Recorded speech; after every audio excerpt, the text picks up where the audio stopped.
Students will learn the next lesson, that is direct and inverse proportion. See, in your daily life you have heard,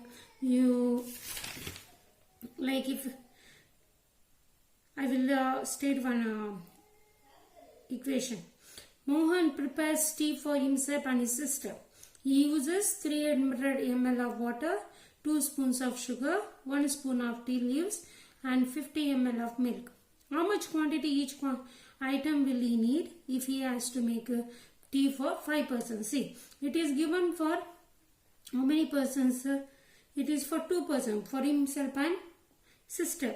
Later he does for 5 persons. So how much you have to find out? Like that way, we have many questions like this. See, if the number of articles purchased and the total cost of that, you know it. If the more the number of articles you purchase, more will be the cost.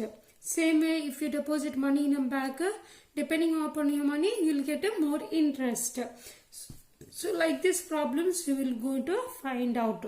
So this is a direct proportion. You will be learning direct and inverse proportion. Direct proportion in the sense, if you keep money in a bank, more will be the interest.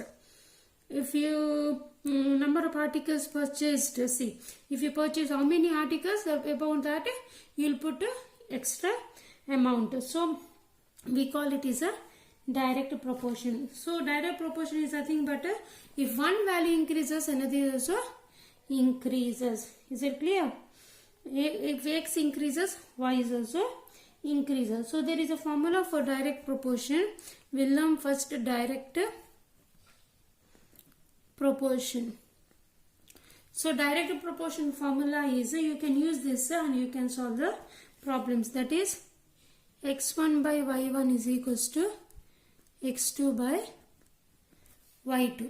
x1 by y1 is equals to x2 by y2. So this is a formula for. Now we will go to the exercise, that is 13.1. What is the first question says? Go to the question and check what it says. All of you read the question.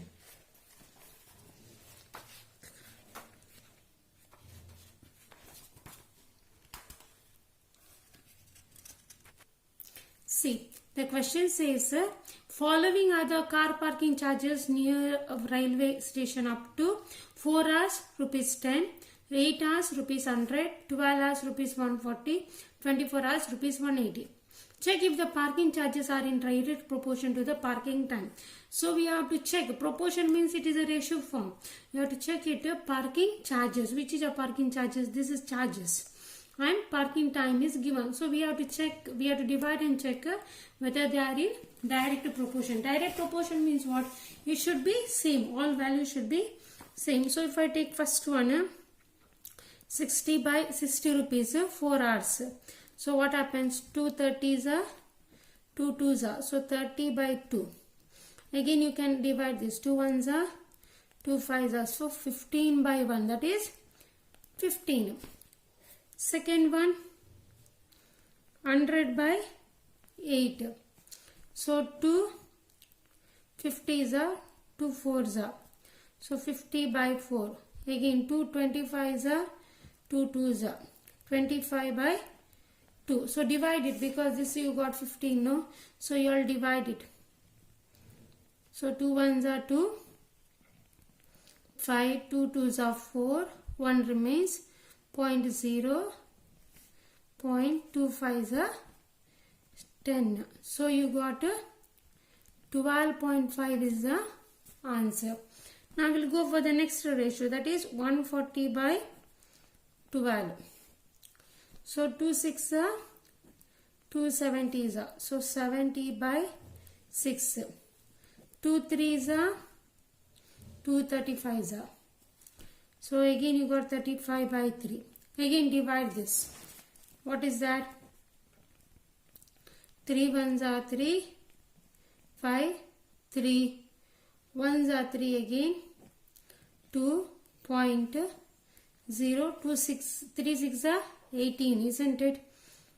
Now again 10 minus 8 is 2, to 6, again you will get same value, 18. So you will get 11.66.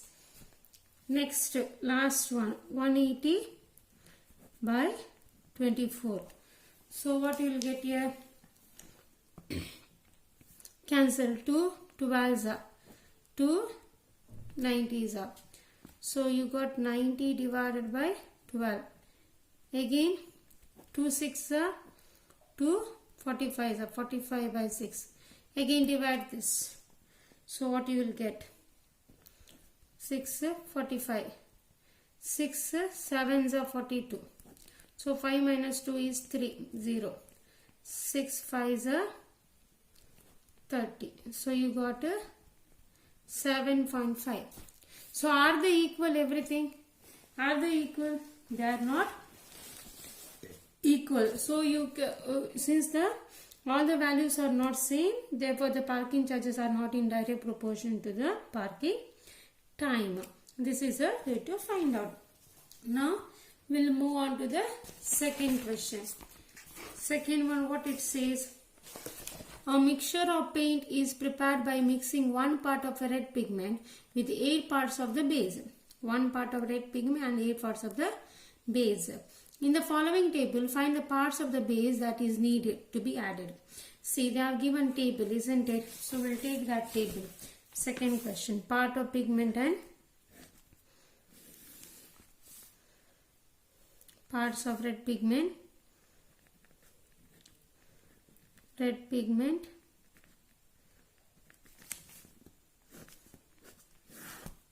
and another is a parts of base.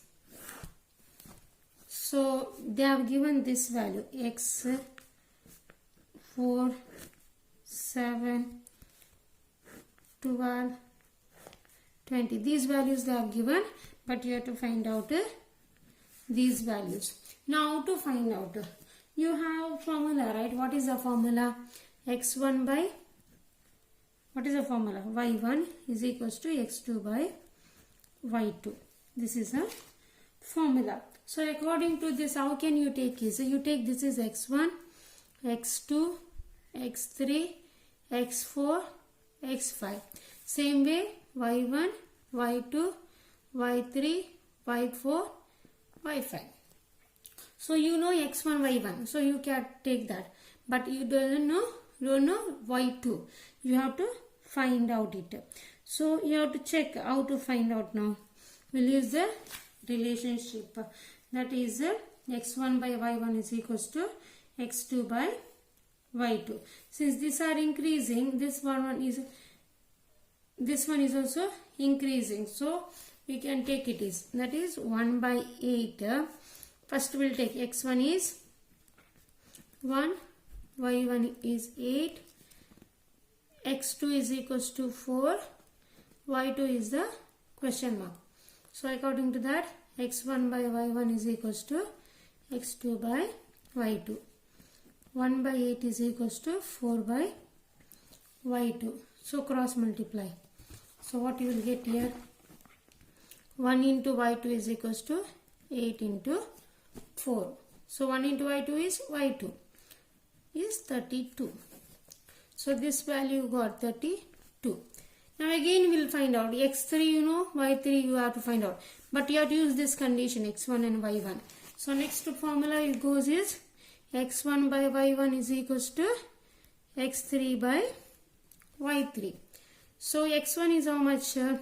X1, Y1, X3, Y3. So what is X1? It is 1. Take 1.